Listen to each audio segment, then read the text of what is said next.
Good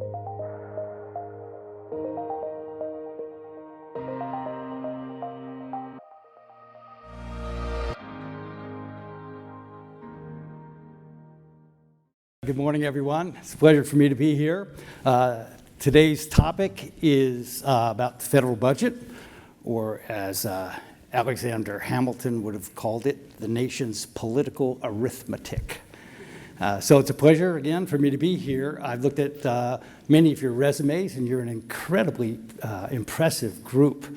And your presence here this week is really an indication to me of your interest in public policy and your interest in public service. And I want to encourage you, if I can, to continue to pursue your interest in policy and especially in public service. As Scott said, I've spent a good portion of my career doing public service in Washington, and I have to say it's perhaps the most rewarding part of my professional career. And I think if you participate in public service, you will find it to be incredibly rewarding as well. And you'll have a chance to take on some of the problems and issues that you've learned about this week and make the world a little bit of a better place. And so please, if you have an interest now, try to pursue that interest further. But remember, politics is a contact sport. It is rough and tough. And let me give you a story about my own experience with how rough and tough it is. So, story goes back to 1982, and I was an assistant secretary in the Labor Department. We were in the midst of a big recession. It had been a year long. Unemployment rate had gone over 10%. It was the most severe recession since the recession of the 1930s. And so there was a proposal in Congress to extend unemployment benefits for individuals that had already exhausted their entitlement to unemployment benefits. So they looked around for somebody to go up to Capitol Hill to testify. So the Reagan administration, as it turns out, opposed this extension of unemployment benefits for hundreds of thousands of workers that had lost their entitlement. They looked around for somebody to present the administration's position, and lo and behold, I was in the wrong place at the wrong time. So I went up to testify before the Finance Committee, and it was about 2 months before the election, and I knew I was going to get pounded by the Democrats, who were very much interested in extending benefits. But I didn't expect to get pounded by the Republicans. But there was one Republican who really let me have it. His name was John Hines, and he was from Pennsylvania. Anybody here from Pennsylvania? All right. Well, Hines is one of your perhaps most distinguished senators. In fact, he had evolved by 1982. He had evolved to a rather advanced state of politician. You know, he had a huge jaw muscles, and a tiny little brain. He had this giant right hand, from shaking, kind of a shriveled up left hand. Big, huge lips from kissing babies all the time. And anyway, incredible guy. He let me have it, right? So I took my lumps and went on my way. 2 months later, after the election, and Hines was up for re-election, after the election, went up to Capitol Hill to meet with the Republican senators to talk about what we would do in the lame duck session. Well, we get into a big hall, as big as this, and all the Republican senators are milling around.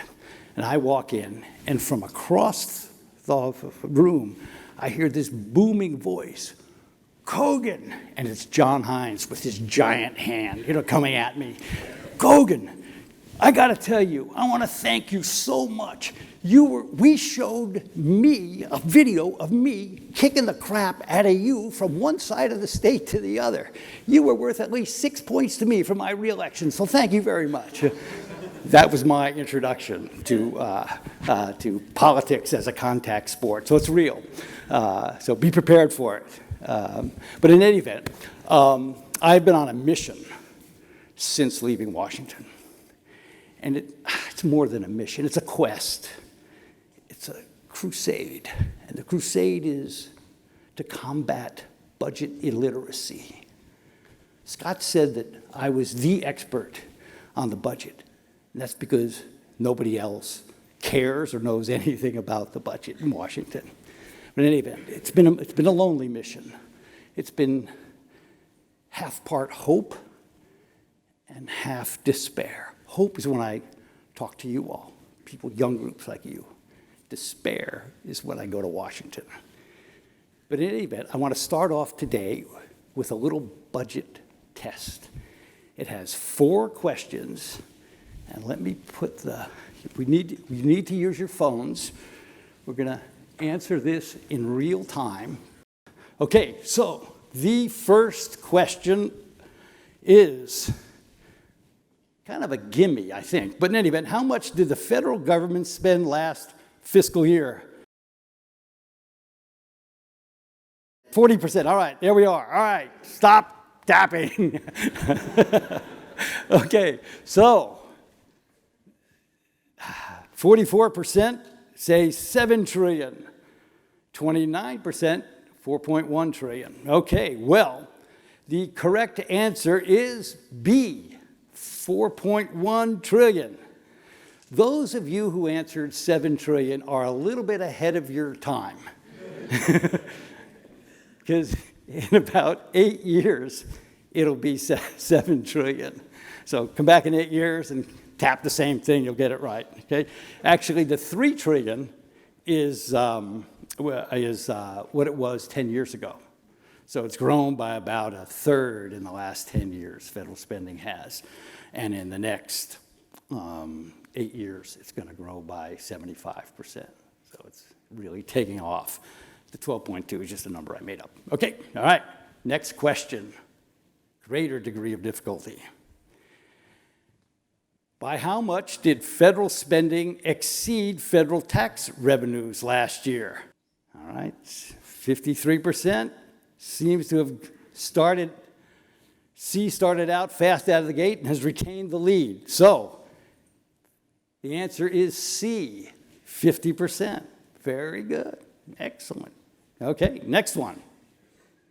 Oh, by the way, you're way ahead of Congress. When I give these, you're way ahead, so don't feel too bad. All right, by how much was the federal debt held by the public, or the outstanding federal debt per U.S. household at the end of fiscal year 18 instead of 2017 for you. Correct your answers so you can be 2018.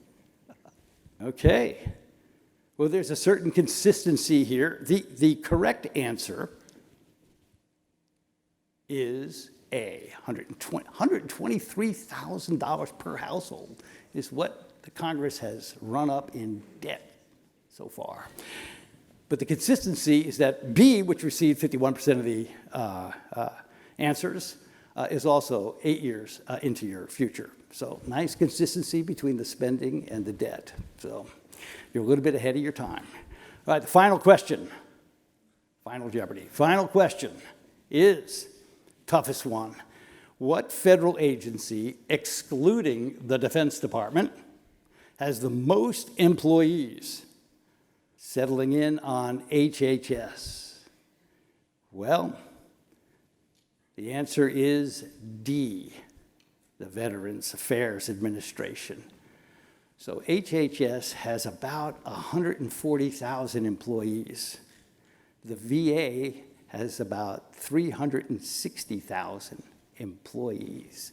But I have to say, your answers to this, the toughest question, I asked this to the last 2 boot camp classes. And neither of the last 2 boot camp classes had the VA in the top 2. One of them had the VA at the bottom. So very, very well, very good. You know, the Veterans Administration has the biggest healthcare system in the United States.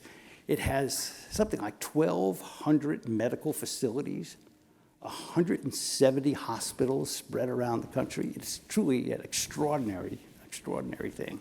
And the 360,000 employees are employees that pretty much most of them are medical employees. In any event, enough with the literacy test. Let's move on to the substance of the talk today. So let me first summarize the magnitude of the fiscal challenge that we face.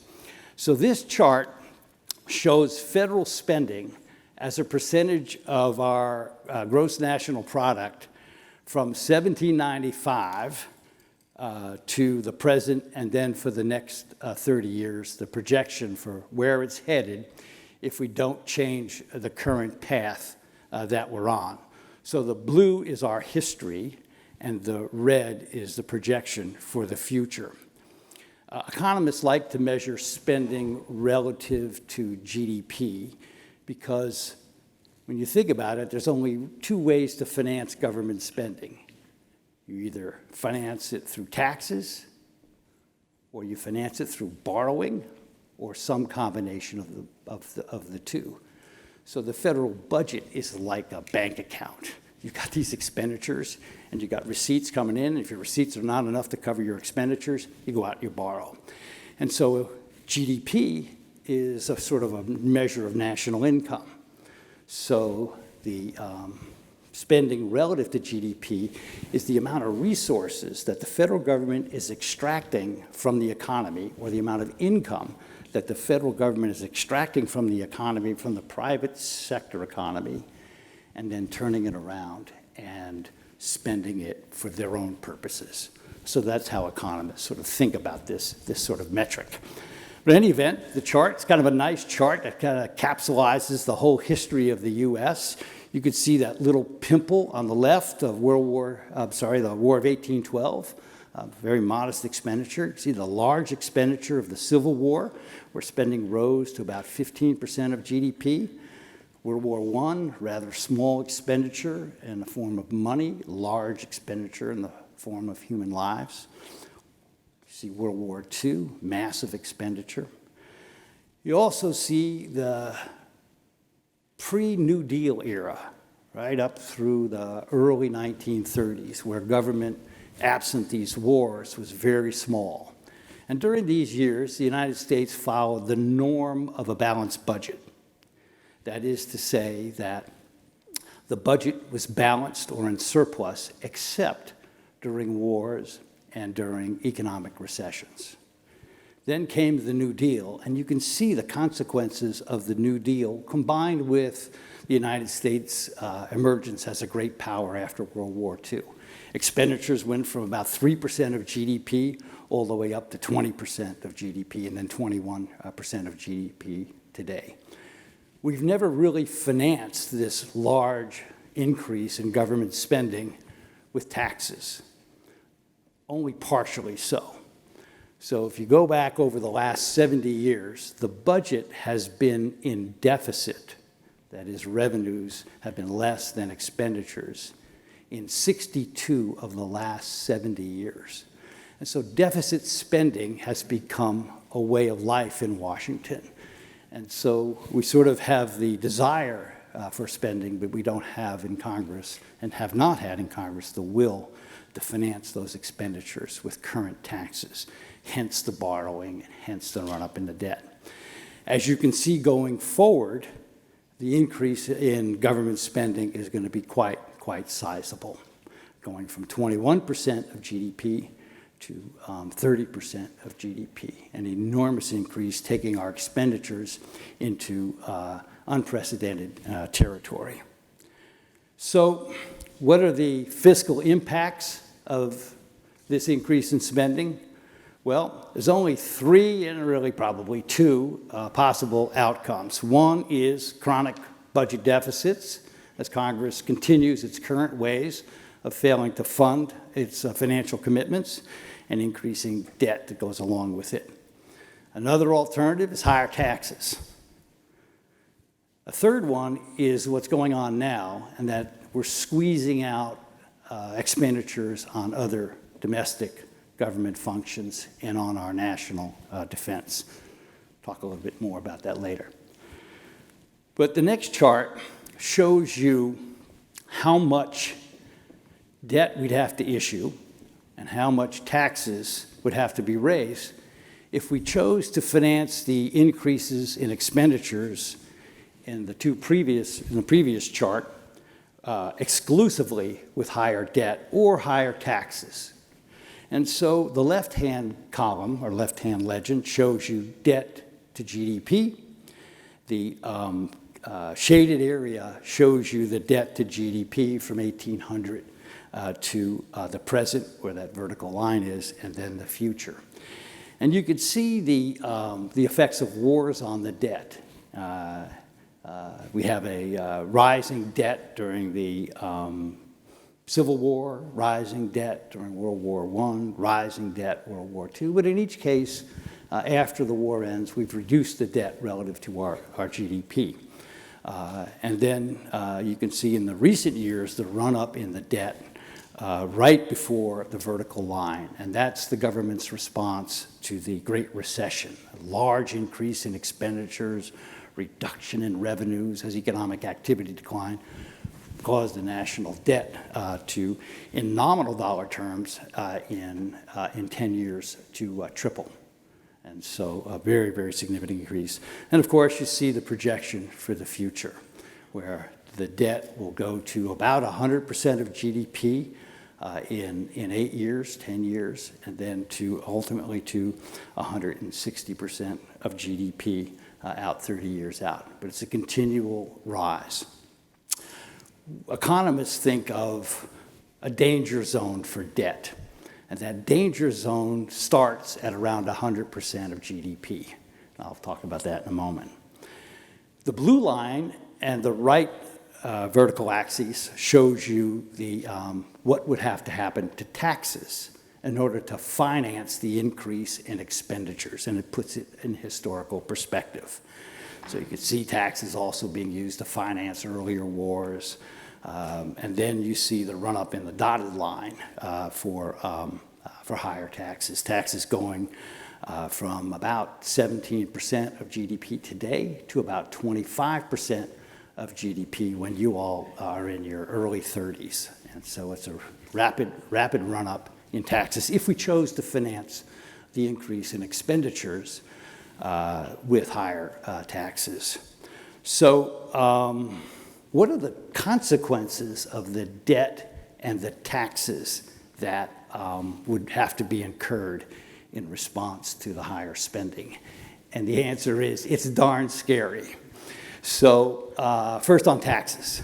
So if we chose to finance the current, this is not new programs, just the current entitlement programs without expanding them legislatively at all, taxes would have to go, as I said, from 17% of GDP to 25% of GDP. So that's almost a 15% increase in each, 50% increase in each and every tax in the federal tax code. So the payroll tax, which finances Social Security and Medicare, which is now 15%, would go to 22.5%. Income taxes, which for the middle class are now 15%, would go to 22.5%. Those taxes go on top of one another. And so the tax burden faced by the typical middle class household would be 45%. Upper income taxes, of course, would go to Ocasio-Cortez levels of well over 70% in order to finance this expenditure. So economists will tell you, economics teaches us, that taxes of this magnitude will most surely retard economic activity, reduce economic growth, and therefore lower the standard of living for Americans below what they would be without those taxes. So taxes of this sort are enormously distorting and are harmful to improvements in standard of living. What about debt? Well, as I said, 100% of GDP is sort of entering the danger zone. Economics doesn't teach us what level of debt produces a significant economic problem. But we think that it's somewhere in the range that starts with 100% of GDP. History does teach us, though, that if you run up your debt, eventually you're going to have inflation or you're going to have stagnant economic growth. Worse, history also teaches us that such high levels of debt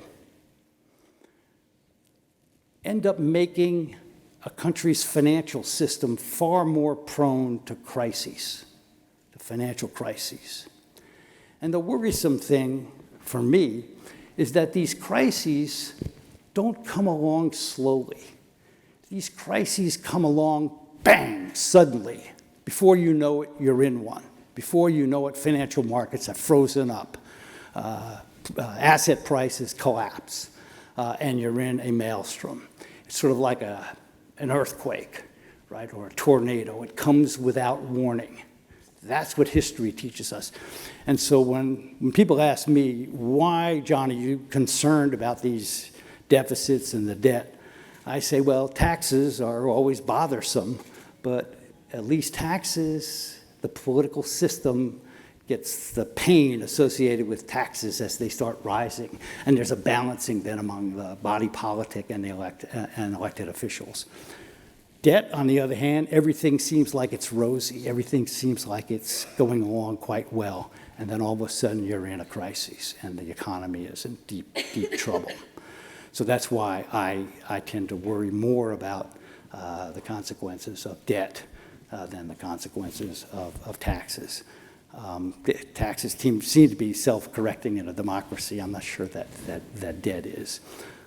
So it's a very, very worrisome thing. Think about, I know you probably, maybe a little bit too young, but 10 years ago, think about the financial crisis of 2008 to 2010. You go back to 2007 and go down Wall Street, you see everybody's fat and happy. You know, everybody's going along with these wonderful new ways of issuing debt, new forms of debt and so forth. And then all of a sudden, bang, we got hit by this enormous financial crisis. And so it's a very good example of what typically happens when a country issues too much debt or a private sector issues too much debt. Another problem with the debt is the interest payments on the debt.